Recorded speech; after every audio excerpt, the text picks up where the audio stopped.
Seringkali kita terjebak dalam dinamika cinta yang membingungkan, bukan?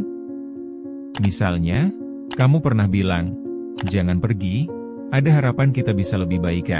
Namun di dalam hati kamu tahu, perasaan itu hanyalah ilusi.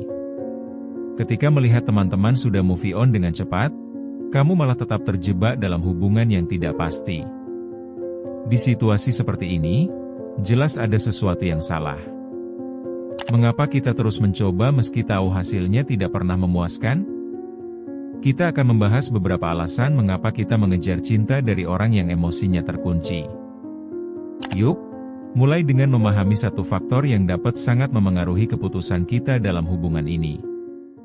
Pertama, kita sering mendapati diri kita berusaha menjadi penyelamat bagi orang-orang yang emosinya terkunci.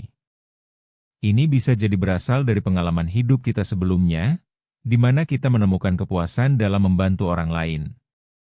Sebagai contoh, seorang wanita mungkin merasa bangga ketika ia dapat membantu pasangannya mengatasi masalah emosionalnya, meskipun itu seringkali membuat dirinya menderita.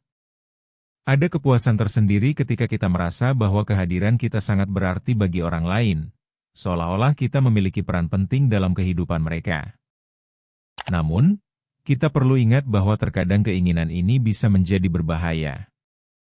Seringkali, kita tidak sadar bahwa kita sebetulnya sedang berusaha menjadikan cinta kita suatu proyek penyelamatan, bukannya hubungan yang sehat dan saling mendukung. Dalam jangka panjang, ini bisa sangat melelahkan dan memperburuk keadaan bagi keduanya.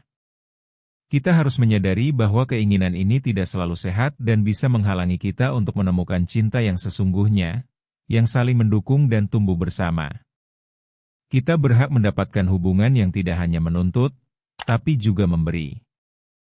Kedua, kita cenderung berusaha mendekati orang yang sulit dipahami.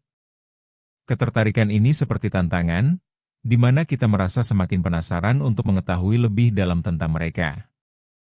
Mungkin kamu teringat saat berusaha bertanya-tanya tentang kehidupan mereka, dan setiap jawaban yang minim justru membuatmu semakin ingin tahu.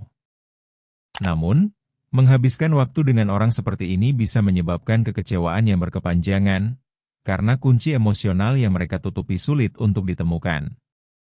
Rasa ingin tahu memang memberikan dorongan untuk menjelajahi hubungan, tetapi itu seharusnya tidak menjadi alasan untuk terus berharap pada seseorang yang tidak siap terbuka.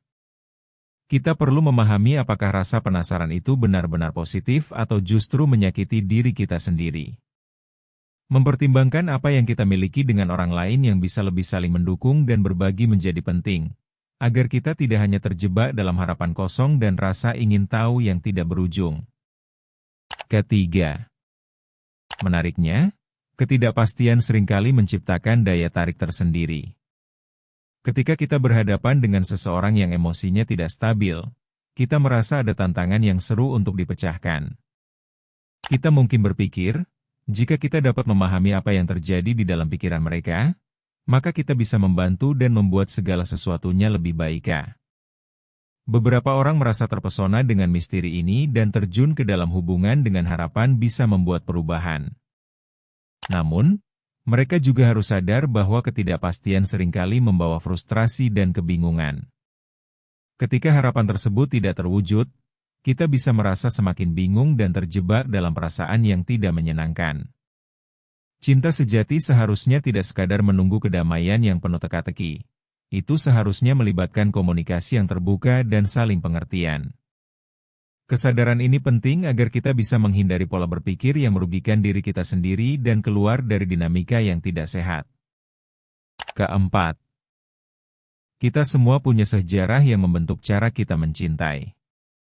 Terkadang, kita pun tanpa sadar menjatuhkan hati kepada orang yang emosinya terkunci sebagai pengulangan dari pengalaman masa lalu yang menyakitkan. Misalnya, jika kita pernah disakiti oleh sosok yang mirip, kita mungkin berusaha untuk memperbaiki kenangan buruk itu dengan berharap orang lain dapat berubah. Hal ini bisa membuat kita terjebak dalam siklus yang tidak sehat, di mana kita terus mengabaikan kenyataan demi harapan palsu. Sebuah pola yang berulang bisa membawa kita kembali ke sumber luka yang sama, memperburuk kondisi emosional kita. Kesadaran bahwa kita berusaha menyembuhkan luka masa lalu melalui orang lain sangatlah penting agar kita tidak terus menderita di masa depan.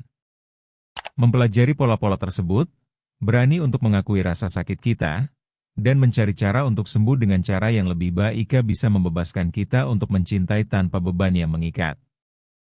Kelima, ada kalanya kita terjebak dalam hubungan dengan seseorang yang emosinya terkunci, dan kita tidak sadar bahwa itu adalah bentuk kecanduan yang berbahaya.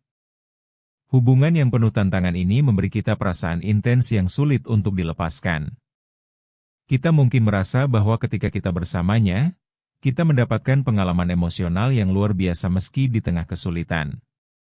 Fleksibilitas emosional menjadi sangat penting dalam hal ini, karena jika kita tidak akui dan menyadari bentuk ketidakpastian ini, kita bisa terus-menerus merasakan sakit dan keputusasaan.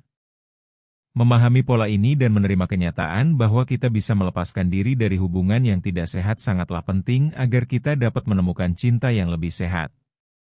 Menghadapi kenyataan, meski menyakitkan, bisa membebaskan kita untuk menghadapi hubungan yang lebih baik di masa depan, yang dapat memberi kita kebahagiaan dan stabilitas.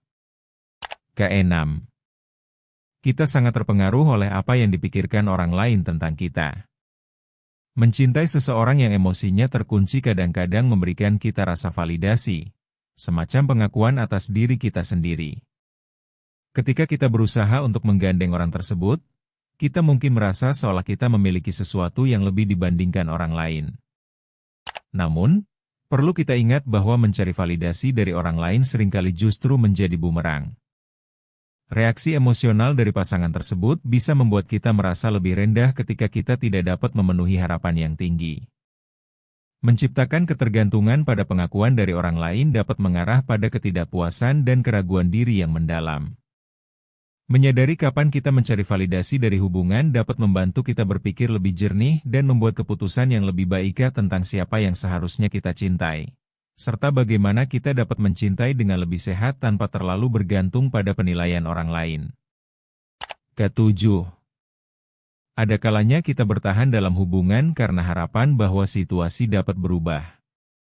Kita percaya akan ada saat ketika pasangan kita bisa terbuka dan menunjukkan perasaan mereka. Namun, berharap tanpa adanya usaha dari kedua belah pihak tidak akan membuahkan hasil yang memuaskan, dan bisa menjadikan kita terjebak dalam kekecewaan. Ini bisa menjadi sumber ketidakbahagiaan yang besar, membuat kita merasa terjebak antara kenyataan dan harapan yang belum terwujud. Mengerti dan menerima kenyataan bahwa orang lain bertanggung jawab atas perasaan mereka sendiri adalah kunci untuk melepaskan diri dari situasi yang tidak saling menguntungkan. Kesadaran ini dapat membebaskan kita untuk mencari cinta yang lebih baik, yang tidak hanya diwarnai oleh harapan kosong yang menguras energi, tapi juga dipenuhi dengan pengertian dan saling mendukung.